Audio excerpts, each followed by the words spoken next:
Hey everybody, what's up? Yeah, it's late, if you will. But I wanted to come on here, give you my thoughts on what's been going on. Most importantly, what's going on with WrestleMania, seeing as though WrestleMania is an event that I do watch and review, and if not live react to as much as I can when I watch it every year.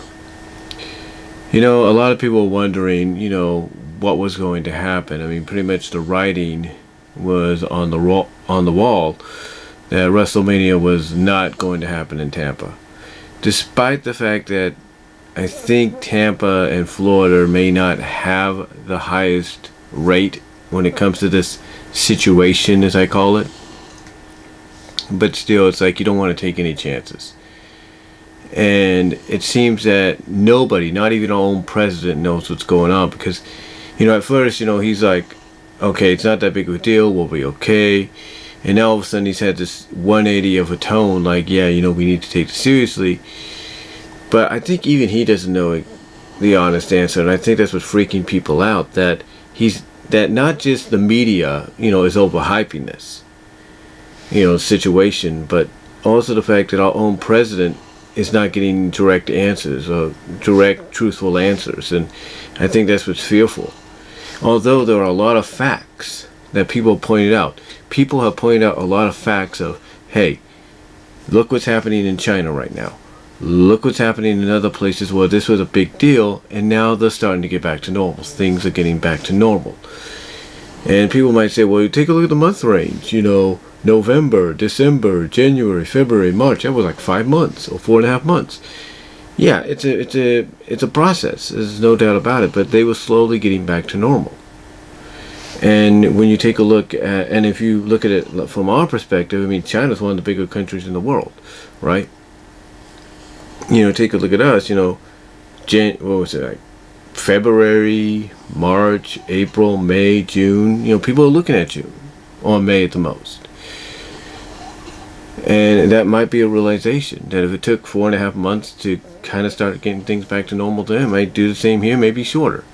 I mean, already you got reports as of yesterday that a woman volunteered in Seattle to be the first American, if not first of many, to be tested for the vaccine to fight this.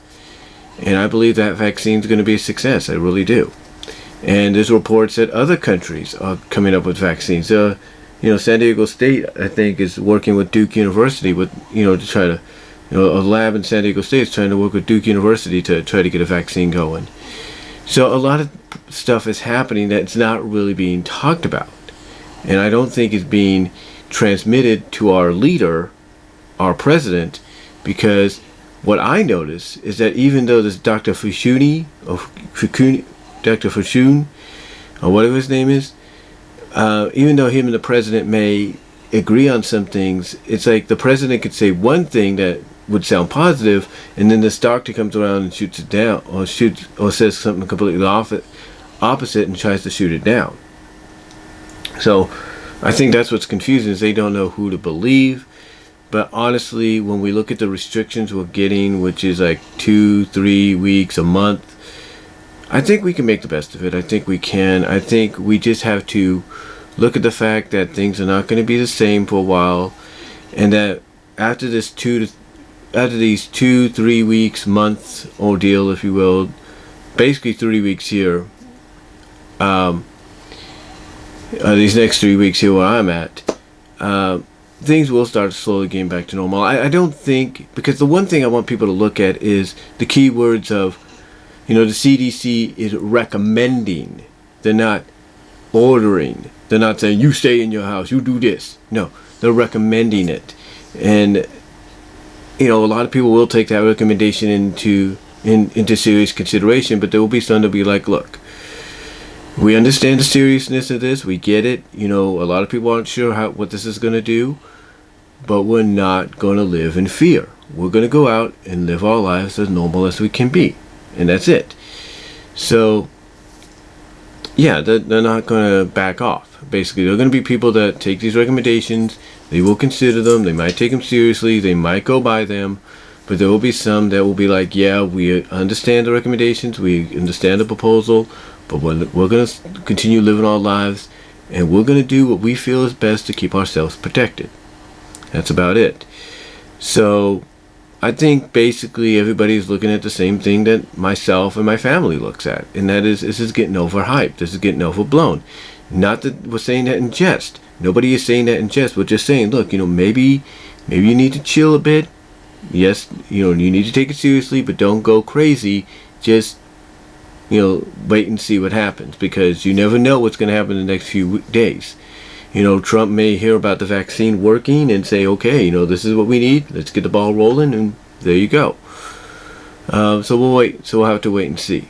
But I guarantee you, once the word gets out that the vaccine is probably working, that's when maybe a lot of these restrictions will loosen up a little bit, and maybe gatherings will go from being less of 20, 10, 25 to maybe more, because at least people know, hey, we got a vaccine that's available that's going to help us. So we'll have to wait and see. That's the big thing. We'll have to wait and see. But let's talk about WrestleMania for a moment, as I check my battery life here for a second, guys. Hold on. Okay, I'm pretty good right now. But let's talk about WrestleMania for a second, guys. For a moment.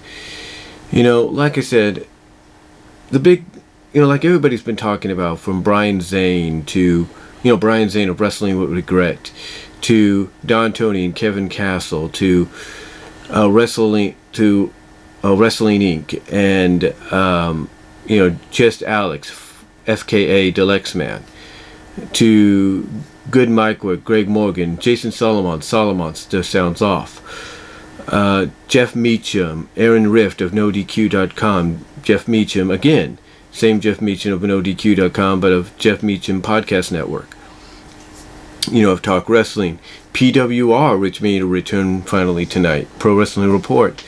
Many of these people have been, even ESPN's been talking about in Pro Wrestling Unlimited. Everybody's been talking about the news that broke yesterday.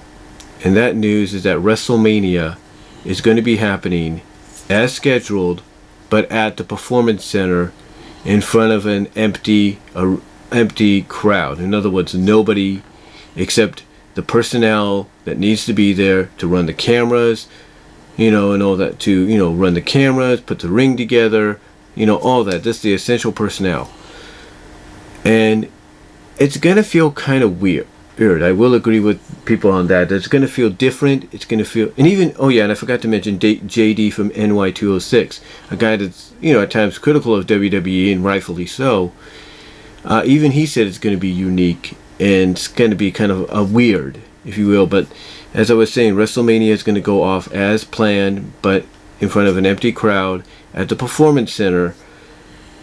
And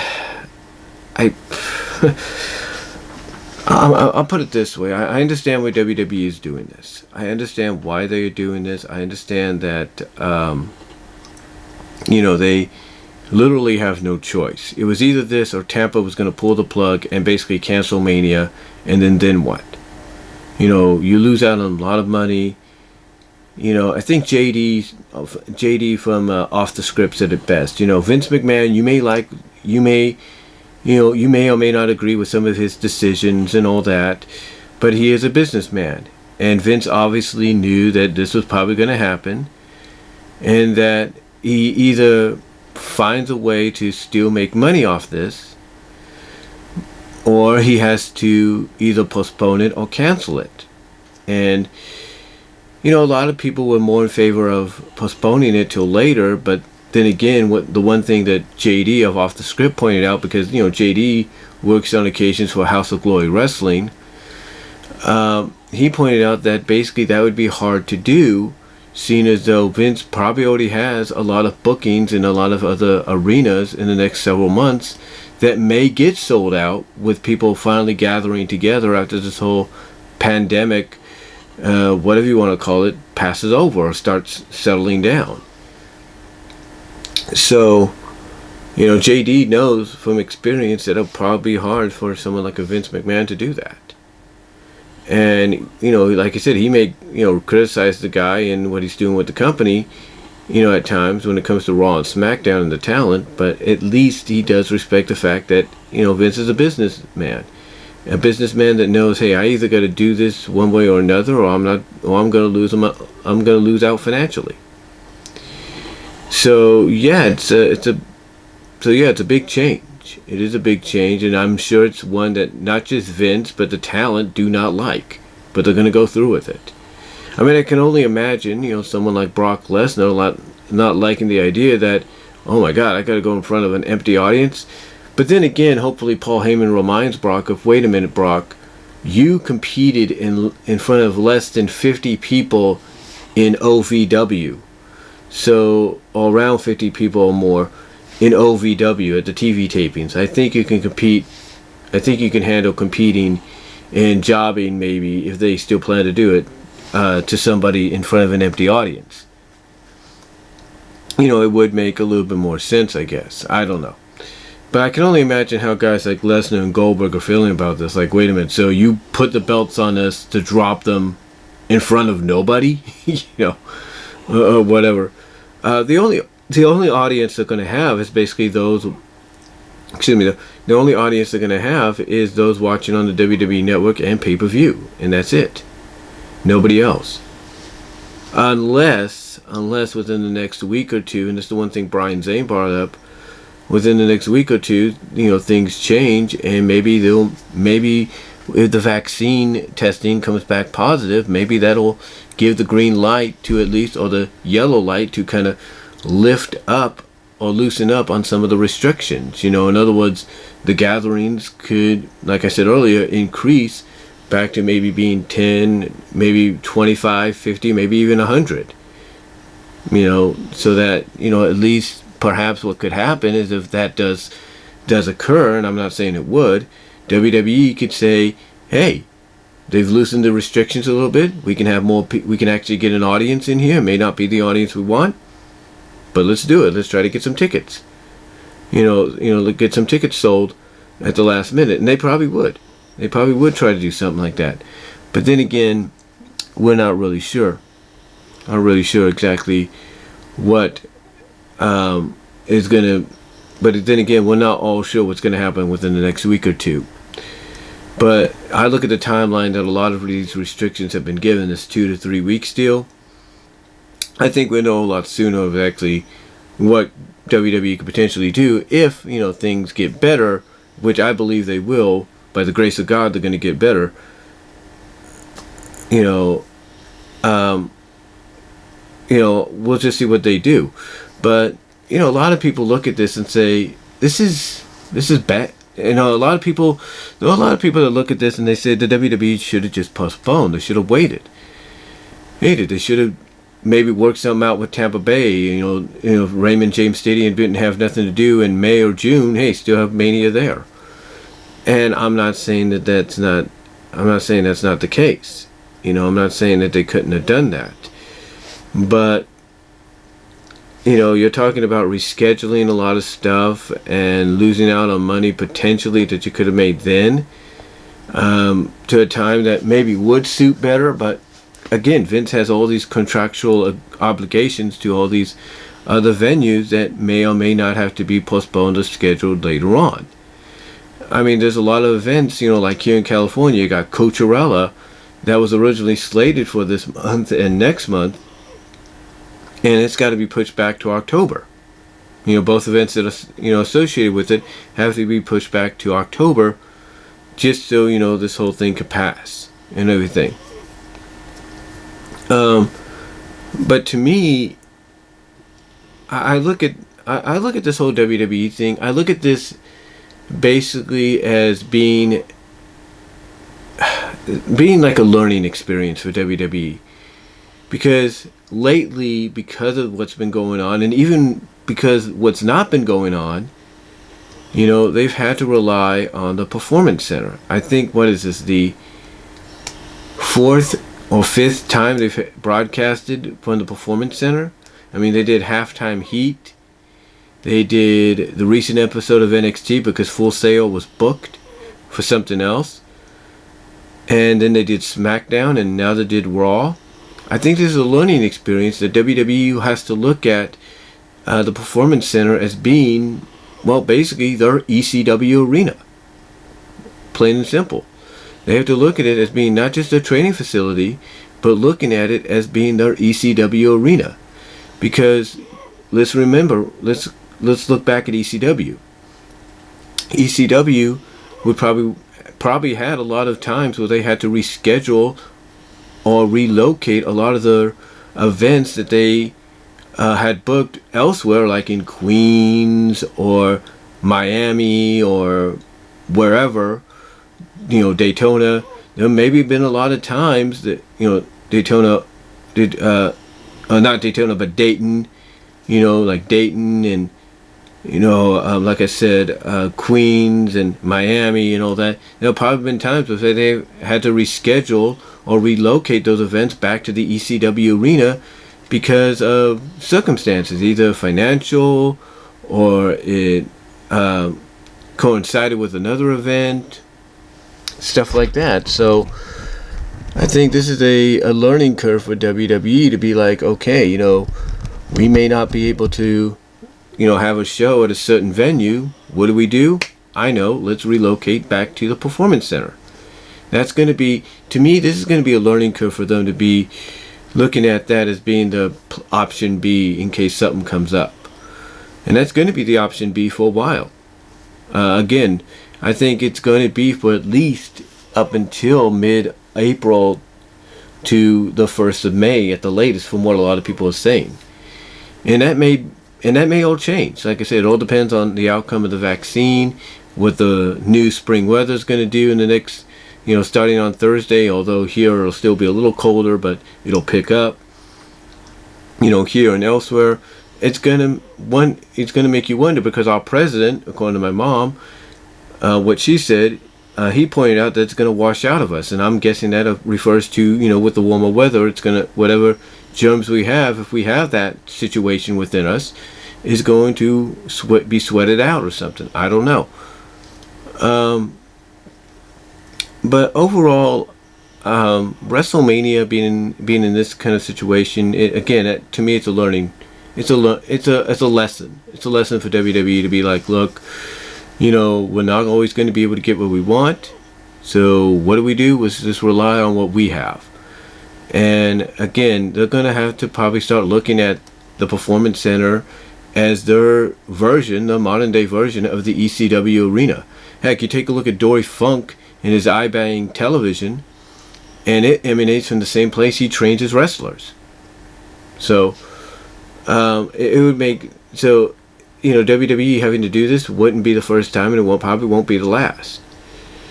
But I'll definitely tell you this. Vince is going to make sure that not only does he have a location for, let's say, WrestleMania locked down, like next year he's got SoFi Stadium in Hollywood / Inglewood, California locked up, but that basically he has the Performance Center or some kind of smaller venue nearby maybe booked up as well for Mania, just in case something else happens. So it all depends. It all depends on what exactly occurs in the near future. But for me, honestly, I think this is all a learning curve. I think this is all, just something that we're going to have to,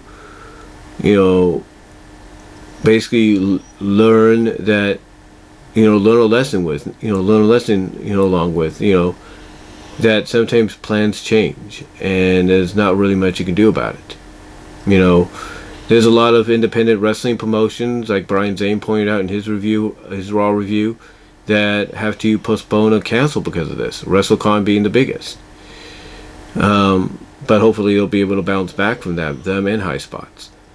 But yeah, it's a different environment. Honestly, it really is, and it's going to be a unique show.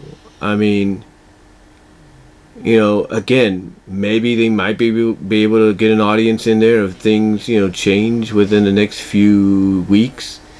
Maybe with like the vaccine tests coming back positive, which I believe, by the grace of God, they will. So, and if that happens, I've got a feeling Trump may say, hey, look, governors, whatever, you can loosen up the restrictions now because we got a good vaccine. So, who knows? But it's going to be really interesting. It's going to be really interesting to see how WrestleMania is presented, because I guarantee you one thing: a lot of these wrestlers are going to look back at this on this night, especially those in those featured matchups like Reigns and Goldberg, Lesnar and McIntyre, and Taker and Styles, and Cena and Wyatt. They're going to look, and Becky and Shayna. They're going to look back at this and be like, yeah, that was something. That was something. But, let's not forget one thing. We may discredit Vince for going on with the show after Owen fell to his death in Kansas City, which I was living in Kansas at the time, and I found this out on the news. Oskaloosa, Kansas, that is. So, yeah, he still went on with the show then. He still went on with the show the night afterwards as a tribute to Owen. He still went on with the show live several days after 9/11. He still went on with the show, and I'm surprised nobody's bringing this up, after Jerry Lawler had a heart attack on a live edition of Raw, and for the time being was pronounced dead before they used the shock treatment to bring him back. And they proceeded with Raw in silence. In other words, no commentary. So, I will agree that if you think Vince is going to, as the Lex-Man, or just Alex I should say, and others have pointed out, is going to lay down for, postponement or something like that, then you got another thing coming. So, the only time this guy has ever canceled anything was when Benoit did what he did. And that's because I think Benoit was scheduled for Raw or something like that. And also the fact that it happened on the day of a pay-per-view, on the weekend of the Night of Champions pay-per-view, and it hit really close to home for everybody in that company. Then nobody could emotionally work because of what happened. I mean, true, they didn't know the truth, the realization of what happened until later on, but it's like nobody could emotionally work. So that was the only time he ever canceled anything, was because of that. All the other times, like I've mentioned and others have mentioned, he kept moving on. He just marched forward. So if you think he was going to let something like this situation ruin his chances of having WrestleMania on April 5th, you have to be kidding yourself, because you knew that was not going to happen. But yeah, WrestleMania is indeed happening. It's happening, and it's going to be unique. It's going to be fun. I'll put it this way: it's going to be a unique experience. And it's going to be I'll say this, it's going to be a unique and entertaining experience. And if they can get an audience, hopefully with things lighten up and get better over the next few weeks, more power to them. But we'll have to wait and see, as I say in my videos. But let me know what your guys' thoughts on WrestleMania being relocated to the PC Center with no audience as of right now, although things could change. And what are your thoughts? Do you think it should have been postponed, owned, or something? Let me know. Comment down below. I'd like to hear what you guys have to say about it. And I am out.